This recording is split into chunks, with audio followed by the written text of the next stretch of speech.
तो मैं सभी जनता को और बहन मायावती सभी को धन्यवाद करना चाहता हूँ। मैंने बहुजन समाज पार्टी का कल ही मिला हम लोग को टिकट और वहाँ से डायरेक्ट हम लोग आ ही रहे हैं। बीच में लोगों ने जो भी रिसीव किया उसके बाद हम आप लोगों के सामने मौजूद हैं। कहने का मतलब है कि इस बार बहुजन समाज पार्टी बहुत ही दमदार तरीके से आ रही है।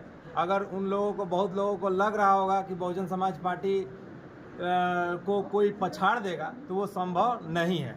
और इसलिए संभव नहीं है कि पूरे के पूरे लोग दोनों राजा को देख चुके हैं और राजा को देखने के बाद हम उन लोगों को प्रजा को देखना है, क्योंकि राजा कभी भी प्रजा को नहीं देखता है। लोग सिर्फ और सिर्फ हल्ला मचा रहे हैं कि वो गलत कर रहा है, वो गलत कर रहा है। इसमें जनता का क्या गलती है ये दोनों राजा नहीं बताने के लिए रेडी हैं। किन मुद्दों को लेके आए हैं आप?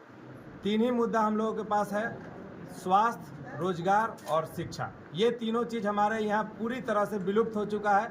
जैसे कि आप हर जगह देख रहे होंगे कि जो बच्चे मध्याह्न भोजन के लिए जा रहे हैं, जो भी खिचड़ी खाने के लिए जा रहे हैं, उन लोगों के लिए कोई नहीं बात करेगा। उन लोग किस तरीक़ा से आगे बढ़ेंगे उसके लिए कोई नहीं बात करेगा। राजा का बेटा राजा बनेगा, यही सोच के इन लोग रखे हुए हैं कि हर राजा, आज कल हम राजा थे, आज मेरा बेटा राजा होगा, इसी तरह से सोच के इन लोग रखे हुए हैं। लेकिन अब ऐसा नहीं होगा। अब इन लोग का काम पूरी तरह से सब लोगों के बीच में आ चुका है। कोई शिलान्यास कर रहा है, झूठा शिलान्यास कर रहा है, तो कोई झूठा पैसा दे के और यहाँ की महिलाओं को खरीदने का काम कर रहा है। मैया सम्मान योजना के थ्रू पहले 1000 था, फिर 2100, फिर 2500। ये लोग सिर्फ डाक बोल रहे हैं, आज हम इतना देंगे, कल तुम इतना देंगे।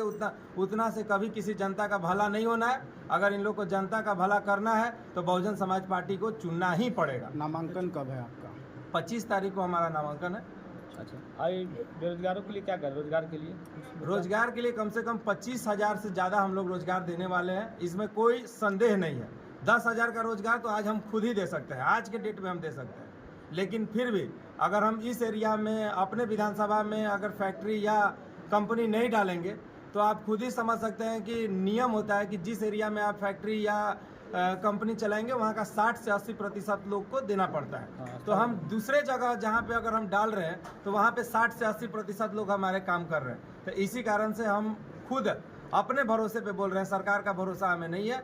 लोग बोलते हैं ना कि हम ये सरकार ले आएंगे, तो वो सरकार ले आएंगे, तब हमारा सरकार नहीं आ रही। तो आपका सरकार क्यों नहीं है? यहाँ का जनता मूर्ख थोड़ी ना है कि 4.5 लाख जनता आपको वोट देकर और विधायक बना दी है या पूर्व में भी बनाई है, तो आप कहिएगा कि हमारे पास सरकार ही नहीं है। तो इस बार सरकार नहीं रहेगा तो आप क्या कीजिएगा?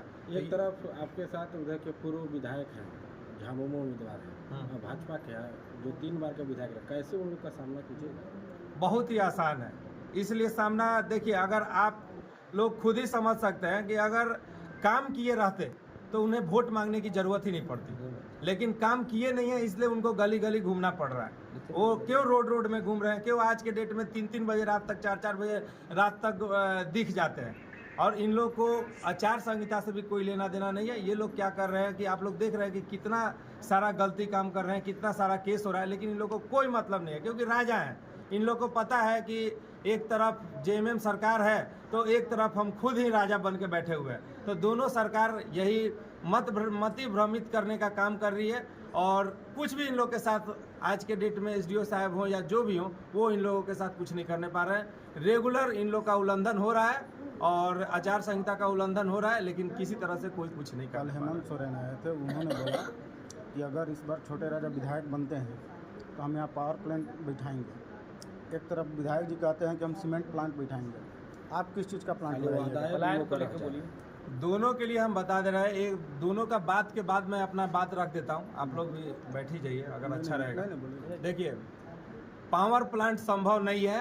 इसलिए पावर प्लांट संभव नहीं है क्योंकि अब सरकार सब कुछ सोलर के ऊपर स्टार्ट कर दिया है। पावर प्लांट से जितना धुआं निकलता है वो सरकार कभी मंजूरी देगा ही नहीं। ये इनको, हमारे हेमंत सोरेन जी, माननीय मुख्यमंत्री जी को ये पता होना चाहिए कि वो चाह कर भी नहीं लगवा सकते हैं। वो भी चाह जाएंगे तभी भी नहीं लगेगा, क्योंकि इसमें भारत सरकार का भी मंजूरी चाहिए होता है, सिर्फ राज्य सरकार का मंजूरी से नहीं होता है। अब भारत सरकार कभी भी इस टाइप का मंजूरी नहीं देगी जिससे कि प्रदूषण फैले, पहला चीज़। दूसरा चीज़, सीमेंट फैक्ट्री तो 15 साल से लगते आ रहा है।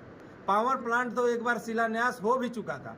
तो कितना बार पावर प्लांट और सीमेंट फैक्ट्री के नाम पे ये जनता को धोखा देते रहेगी। जनता समझ चुकी है कि इन लोग सिर्फ धोखा देकर और वोट लेने का काम करते हैं। वोट लेने के बाद किसी को कोई मतलब नहीं है, आप मरिए जिए कोई नहीं, अंतिम में फिर से इन लोग के पास रहेगा। जैसे कि बहुत सारा जगह आप देख रहे होंगे कि शिलान्यास जो हो रहा है उसके लिए पैसा लोग उठा ले रहे हैं, पैसा उठा ले रहे हैं ठेकेदार से, और उसी से इन लोग को इलेक्शन लड़ना है। 20 करोड़ रुपया 25 करोड़ रुपया उठा लिए और बजाय वो सब पैसा जनता में बांटने का इन लोग काम करेंगे और उसके बदले में फिर वोट लेंगे।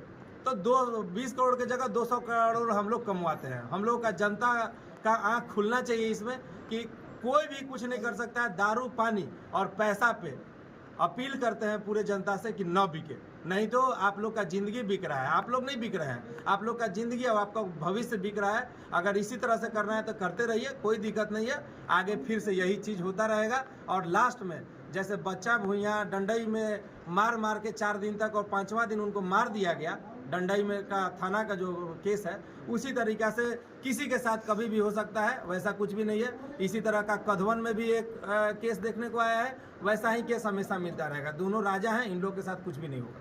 जनता से क्या अपील है? जनता से यही अपील रहेगा कि उन लोग सोचे समझे फिर वोट दें। इस बार दारू पानी पैसा पर वोट देने का काम बंद करें और अन्यथा उन लोग अपने आप को नहीं, अपने पूरे भविष्य को, अपने नाती पोता सबको, अपना तो जीवन खत्म कर ही चुके हैं, नाती पोता बेटा सबको बर्बाद करते चल रहे हैं। पलायन होते रहा है और पलायन रुकने का नाम नहीं ले रहा है। कल भी 2 ठो लाश आया है। इस तरह से हमेशा, कल तो मैं एक नॉर्मल एग्जांपल बोल रहा हूँ, और बहुत जगह ऐसा है जहाँ पे कि हर दूसरे दिन लाश आ रहा है लेकिन जनता को पता नहीं चल रहा। यही हमारा जनता